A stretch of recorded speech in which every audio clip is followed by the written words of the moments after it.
두 번째는 물티슈 아웃입니다. 환경부가 일회용 물티슈의 소재를 천연 섬유나 재생 섬유로 제한하는 방안, 이걸 검토 중이라고 합니다. 네, 이 카페나 식당 등에서 손님에게 제공하는 일회용 물티슈는요, 대부분 플라스틱으로 만들기 때문에 이를 환경 오염이 덜한 그런 소재로 바꾸겠다는 취지인데요. 이 환경부에 따르면 2030년까지 이 업소용 물티슈의 소재를 비합성 수지로 대체하는 방안이 검토되고 있다고 합니다. 그러니까 현재 쓰는 물티슈는요, 폴리에스테르, 아크릴, 나일론 등 각종 플라스틱을 섞어서 만드는데 이걸 이를테면 면, 펄프와 같은 천연 섬유나 레이온 같은 재생 섬유 소재로 바꾼다는 겁니다.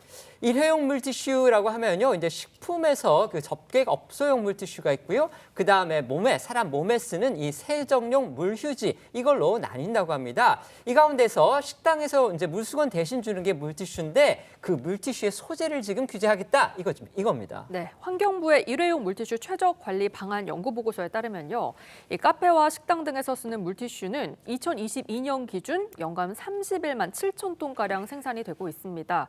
그만큼 일회용 물티슈가 이미 생활 필수품으로 자리 잡아서 이 사용 자체를 규제하기는 힘들기 때문에 소재를 규제하겠다는 건데요.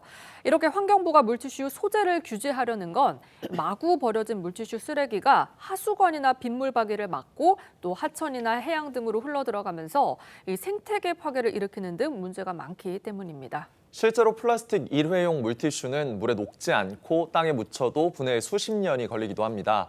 또 환경부에 따르면 식당 등에서 쓰는 일회용 물티슈 쓰레기가 연간 8만 톤가량 발생하고 이 처리에는 연간 328억 원이 소요되는 것으로 추산하고 있는데요.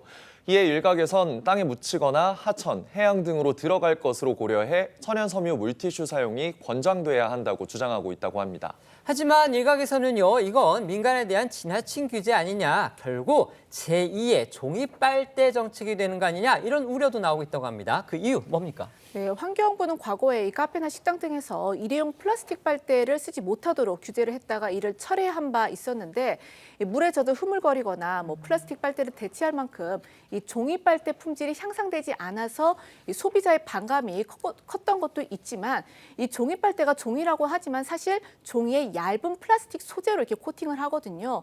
그러면 결국 이중 공정으로 인해서 이 단위 소재 플라스틱 빨대에 비해서 환경오염이 더 크다, 이런 지적도 있었기 때문입니다.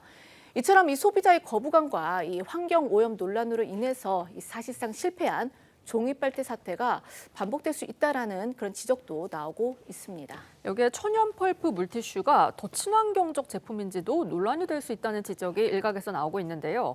물티슈 용도 특성상 이 천연 섬유를 쓰더라도 재활용하기가 어렵고요. 또 제품을 만들기 위해 가공하는 과정에서 역시 탄소를 배출하기 때문입니다. 또 천연 섬유 물티슈가 기존 물티슈에 비해서 잘 찢어지는 문제 역시 해결되지 않고 있는데요. 이 친환경이라도 사용하기 불편한 제품, 소비자에게 외면받을 수 있다는 지적입니다.